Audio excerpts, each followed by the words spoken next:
പാലക്കാട് കോട്ട പുരാതന കാലം മുതൽക്കേ നിലനിന്നിരുന്നു എന്ന് വിശ്വസിക്കപ്പെടുന്നു. എങ്കിലും കോട്ടയുടെ ആദ്യകാല ചരിത്രത്തെക്കുറിച്ച് വളരെ കുറച്ച് വിവരങ്ങളേ ഉള്ളൂ. ഇവിടത്തെ ഭരണാധികാരിയായിരുന്ന പാലക്കാട് അച്ഛൻ സാമൂതിരിയുടെ ഒരു ആശ്രിതനായിരുന്നെങ്കിലും 18-ാം നൂറ്റാണ്ടിന് മുൻപ് സ്വതന്ത്ര ഭരണാധികാരിയായി. 1757 അദ്ദേഹം സാമൂതിരിയുടെ ആക്രമണ ഭീഷണിയെ ചെറുക്കാൻ മൈസൂർ രാജാവായിരുന്ന ഹൈദരലിയുടെ സഹായം അഭ്യർത്ഥിച്ചുകൊണ്ട് ഒരു സംഘം ആളുകളെ അയച്ചു. ഹൈദരലി ഈ അവസരം ഉപയോഗിച്ച് തന്ത്രപരമായ പാലക്കാടിന്റെ ഭരണം പിടിച്ചെടുത്തു. അന്നു മുതൽ 1790 വരെ പാലക്കാട് കോട്ട തുടർച്ചയായി മൈസൂർ സുൽത്താൻമാരുടെയോ ബ്രിട്ടീഷുകാരുടെയോ ഭരണത്തിന് കീഴിലായിരുന്നു. ബ്രിട്ടീഷുകാർ ഈ കോട്ട ആദ്യമായി പിടിച്ചടക്കിയത് 1768 കേണൽ വുഡ് ഹൈദരലിയുടെ കോട്ടകൾ ആക്രമിച്ചപ്പോഴാണ്. എങ്കിലും ഏതാനും മാസങ്ങൾക്കുള്ളിൽ ഹൈദർ കോട്ടയുടെ ഭരണം തിരിച്ചുപിടിച്ചു. 1783 കേണൽ ഫുള്ളർട്ടൺ 11 ദിവസം കോട്ട വളഞ്ഞുവെച്ച് കോട്ട പിടിച്ചടക്കി. എങ്കിലും അതിനടുത്ത വർഷം കോട്ടയുടെ നിയന്ത്രണം ഉപേക്ഷിച്ചു. പിന്നീട് കോട്ട സാമൂതിരിയുടെ സൈന്യത്തിനു കീഴിലായി. 1790 അവസാനമായി ബ്രിട്ടീഷുകാർ കേണൽ സ്റ്റുവർട്ടിന്റെ നേതൃത്വത്തിൽ കോട്ട പുനരുദ്ധരിച്ച ബ്രിട്ടീഷുകാർ ശ്രീരംഗപട്ടണം ആക്രമിക്കുവാൻ ഒരു താവളമായി ഈ കോട്ടയെ ഉപയോഗിച്ചു. 19-ാം നൂറ്റാണ്ടിന്റെ മധ്യം വരെ കോട്ട ബ്രിട്ടീഷ് സൈനിക സംരക്ഷണത്തിലായിരുന്നു. 1900-ന്റെ തുടക്കത്തിൽ കോട്ട ഒരു താലൂക്ക് ഓഫീസായി രൂപാന്തരപ്പെടുത്തി. ദക്ഷിണേന്ത്യയിലെ കേരളത്തിലെ പാലക്കാട് നഗരത്തിന്റെ ഹൃദയഭാഗമായി സ്ഥിതി ചെയ്യുന്ന ഒരു പഴയ പാലക്കാട് കോട്ട കേരളത്തിലെ ഏറ്റവും മികച്ച രീതിയിൽ സംരക്ഷിക്കപ്പെടുന്ന കോട്ടകളിലൊന്നായി ഇത് തുടരുന്നു. ടിപ്പുവിന്റെ കോട്ട എന്നും അറിയപ്പെടുന്ന പാലക്കാട് കോട്ട മനോഹരമായി സംരക്ഷിക്കപ്പെടുന്ന ഒരു ചരിത്ര സ്മാരകമാണ്. തെക്കേ ഇന്ത്യയിൽ തന്നെ നല്ല രീതിയിൽ സംരക്ഷിക്കപ്പെട്ടിട്ടുള്ള കോട്ടകളിലൊന്നാണിത്. കോട്ടയോട് ചേർന്ന് വിശാലമായ മൈതാനത്തിൽ വിശ്രമത്തിനും സായാഹ്ന നടത്തത്തിനും ധാരാളം പേരെത്താറുണ്ട്. വലിയ യോഗങ്ങൾക്കും ആഘോഷങ്ങൾക്കും വേദിയാകുന്ന ഇടം കൂടിയാണ് ഈ മൈതാനം. നിലവിൽ കേന്ദ്ര പുരാവസ്തു വകുപ്പിനാണ് കോട്ടയുടെ സംരക്ഷണ ചുമതല. പാലക്കാട് സന്ദർശിക്കുന്നവർക്ക് വന്നു കാണാൻ ശുപാർശ ചെയ്യാവുന്ന സ്ഥലമാണിത്. 200-ലേറെ വർഷത്തെ പഴക്കമുള്ള ചരിത്ര പുരാതനമായ പാലക്കാട് കോട്ടയിലാണ് നമ്മൾ ഇന്ന് എത്തി നിൽക്കുന്നത്. കേരളത്തിലെ പാലക്കാട് പട്ടണത്തിന്റെ ഹൃദയഭാഗത്തായി സ്ഥിതി ചെയ്യുന്ന കോട്ടയാണ് പാലക്കാട് കോട്ട.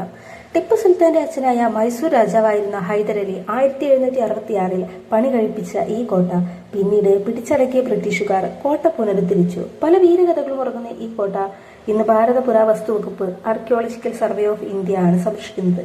കോട്ടയ്ക്കകത്തേക്ക് സന്ദർശകർക്ക് അനുമതിയുണ്ട്. പ്രവേശന ഫീസ് മുഖാന്തരം നിയന്ത്രിച്ചിട്ടുണ്ട്. ഇന്ത്യയിലെ തന്നെ ഏറ്റവും നന്നായി സംരക്ഷിച്ചിരുന്ന കോട്ടകളിലൊന്നാണ് പാലക്കാട്. കോട്ടയ്ക്കും പാലക്കാട് ടൗൺ ഹാളിനും ഇടയ്ക്കായി ഒരു വലിയ മൈതാനമുണ്ട്. ഇത് കോട്ട മൈതാനം എന്നറിയപ്പെടുന്നു. ഒരു കാലത്ത് ടിപ്പു സുൽത്താന്റെ ആനകൾക്കും കുതിരകൾക്കും ലായമായിരുന്ന ഈ മൈതാനം ഇന്ന് ക്രിക്കറ്റ് മത്സരങ്ങൾ, പ്രദർശനങ്ങൾ, പൊതുസമ്മേളനങ്ങൾ തുടങ്ങിയവ നടത്താൻ ഉപയോഗിക്കുന്നു. കേന്ദ്ര പുരാവസ്തു വകുപ്പ് സംരക്ഷിക്കുന്ന രാപ്പാടി എന്ന തുറസായ ഓഡിറ്റോറിയം കോട്ടയ്ക്ക് പുറത്തുണ്ട്. കോട്ടയുടെ ഒരു വശത്തായി കുട്ടികൾക്കായുള്ള പാർക്കുമുണ്ട്.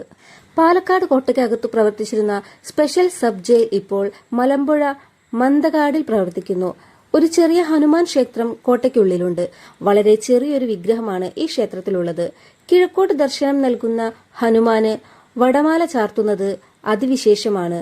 ഉപദേവതയായി ഗണപതി മാത്രമേയുള്ളൂ. പാലക്കാട് കോട്ടയുടെ ഏകദേശം ഒരു ചരിത്രമാണ് ഞാൻ ഇന്നിവിടെ പരാമർശിച്ചത്. അങ്ങനെ ഞങ്ങളെല്ലാവരും ഒരു വൺ ഡേ ട്രിപ്പ് എന്നോണം അവിടെ എത്തി പാലക്കാട് കോട്ട മുഴുവൻ നടന്നു ചുറ്റി കണ്ടു. കോവിൽ വരെ വന്നു പോകുന്നതിന് ടിക്കറ്റ് എടുക്കേണ്ട ആവശ്യം വരുന്നില്ല. അതിനുള്ളിലേക്കാണ് ടിക്കറ്റിന്റെ എൻട്രി ഉള്ളത്. ഞങ്ങൾ ചെന്ന് കഴിഞ്ഞപ്പോൾ തന്നെ അവിടെ പടുകൂറ്റൻ മരങ്ങളാൽ പന്തലിച്ച് കിടക്കുന്നത് കാണാൻ കഴിഞ്ഞു. ഒരു പഴയ കൊട്ടാരവും അതിലൊരു പഴയ സെല്ലും നമുക്കതിൽ കാണാൻ കഴിയും. പിന്നെ കുറെ നല്ല പൂക്കളും മരങ്ങളുമായിട്ട് നല്ലൊരു ക്ലൈമറ്റാണ് അവിടെ ചെന്നപ്പോൾ എനിക്ക് ഫീൽ ചെയ്തത്. അവിടെ മരങ്ങൾക്ക് ചുറ്റും ഇരിപ്പിടങ്ങളും ഉണ്ട്. സത്യം പറഞ്ഞാൽ പഴയ ചരിത്ര സിനിമകളിലൊക്കെ കാണുന്ന പോലെ ഒരു ഫീലാണ് നമുക്ക് അവിടെ കാണാൻ പറ്റുക. ഈ കോട്ട വഴികളിലൂടെയെല്ലാം പണ്ട് നിരന്തര സൈനിക സഞ്ചാരമുണ്ടായിരുന്നിരിക്കാം. ശത്രുക്കളെയും നിരീക്ഷിച്ച് സദാസമയം സൈനികർ ജോലിയെടുത്തിരുന്നിരിക്കാം. ഇതിനകത്തായിട്ടാണ് ഇപ്പോൾ താലൂക്ക് ഓഫീസ് പ്രവർത്തിക്കുന്നത്. പൂക്കളാലും മരങ്ങളാലും കോട്ടയ്ക്കകം വളരെ മനോഹരമായിരിക്കുന്നു. മഴ പെയ്തു തീർന്ന ഒരു ഉച്ചനേരത്ത് ഞങ്ങൾ അവിടമാകം നടന്നു കണ്ടു. നിരന്തരമായ പീരങ്കി ഒച്ചകൾ ഇവിടെയെല്ലാം അലയടിച്ചിരിക്കാം. വെടിയൊച്ചകളിൽ പോരാളികൾ മരിച്ചു വീണിരിക്കാം. അങ്ങനെ നിങ്ങളും പാലക്കാട് കോട്ട സന്ദർശിച്ചവരാണെങ്കിൽ ചാനൽ സബ്സ്ക്രൈബ് ചെയ്യാനും ലൈക്ക് ചെയ്യാനും ഷെയർ ചെയ്യാനും മറക്കരുത്. എൻ്റെ ഈ കൊച്ചുവേളയിൽ പാലക്കാട് കോട്ടയുടെ ചരിത്രത്തെക്കുറിച്ച് എന്തെങ്കിലും ഉൾപ്പെടുത്താൻ വിട്ടുപോയിട്ടുണ്ടെങ്കിൽ നിങ്ങൾ കമന്റ് രൂപത്തിൽ രേഖപ്പെടുത്തുക. കൂടാതെ ഇതുപോലുള്ള വീഡിയോകൾ നിങ്ങൾക്ക് ഇഷ്ടമാണെങ്കിൽ സബ്സ്ക്രൈബ് ചെയ്ത് കൂടെ കൂട്ടാനും മറക്കരുതേ.